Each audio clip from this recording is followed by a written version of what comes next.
For single mum Misha, packing school lunches is a source of stress. Having 3 boys that eat a lot, I'd say it's like a day-to-day problem. They have come home and said that they're still hungry and if I could put more in their lunchbox, but I just don't have anything else to put in there. Misha relies on part-time work, government benefits and charities to make ends meet. It's kind of stressful for mum to trying to provide for us, and yeah, we haven't really been able to get money to go for food, so that's why we go to the food bank.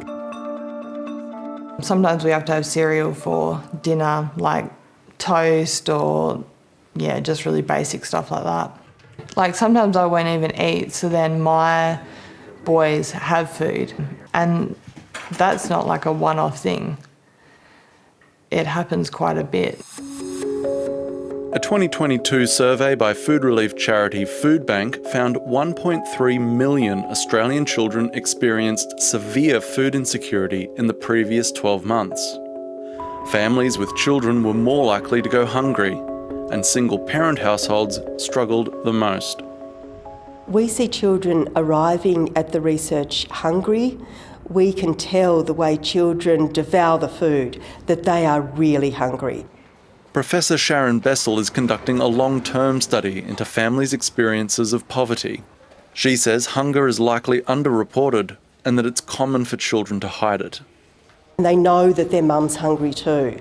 And so here we have children as young as 7, 8, 9, not telling anyone that they're hungry because they don't want to see their mum skipping meals for them.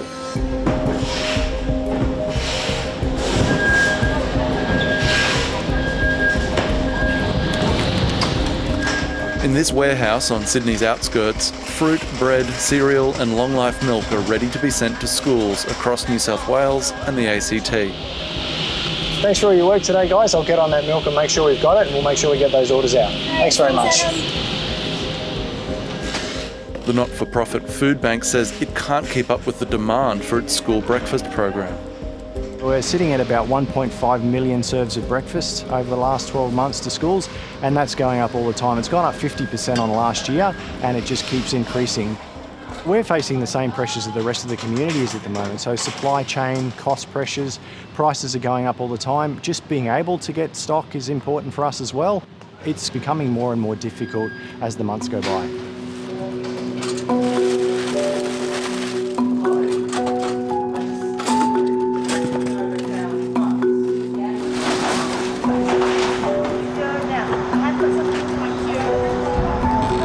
This primary school in South Australia sees how hunger interferes with learning.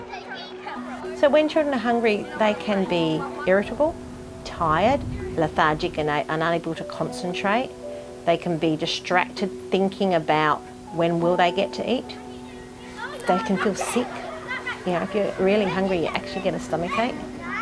The school provides a breakfast program, sandwiches at lunch, and sometimes sends food home. We know that sometimes children don't come to school, or families of children don't come to school because there isn't food. So we work really hard to make sure that's not a reason not to come to school. But sometimes parents are feeling embarrassed or don't want to ask for help. South Australia's Children's Commissioner, Helen Connolly, wants schools across the country to provide free lunches. Maybe it's time for Australia to start looking at what it would take to actually give children their main meal of the day at school for all children.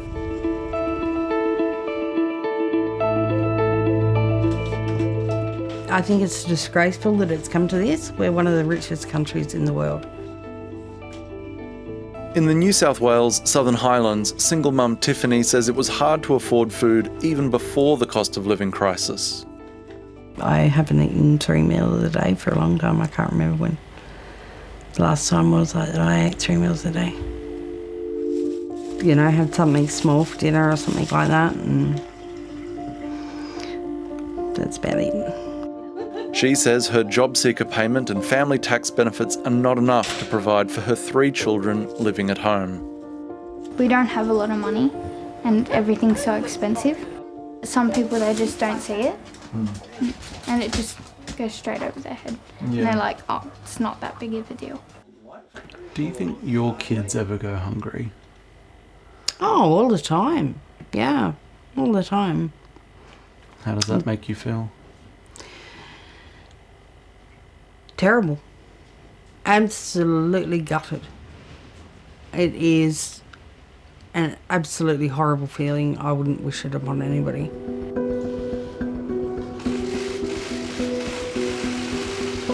Today the government is announcing the doubling of the Jobseeker allowance, formerly known as New Start. For a period during the pandemic, things did become easier, with a boost of $550 a fortnight. You were able to afford things and live with some sort of respect, you know, feel a bit more respectable. And then, of course, they take it away. And you're back to square one. The coalition government later cut back the payment. A policy decision was taken to plunge people, including many, many thousands of children, back into poverty. The unemployment benefit rises with inflation, but in real terms, it's just $50 a fortnight higher than it was before the pandemic. The Labor government has not committed to a permanent increase, despite having called for one while in opposition. It should be increased. Okay. That's the fact. It's not enough to live on. In a statement, Social Services Minister Amanda Rishworth told 730 the government provides $1.4 million to food relief charities and a further $50 million in emergency financial relief.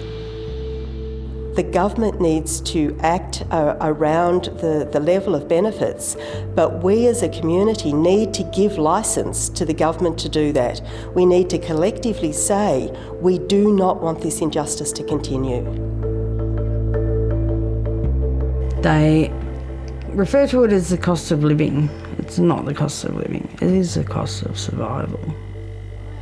Because that's all you're doing. It's not living. There is no living in it.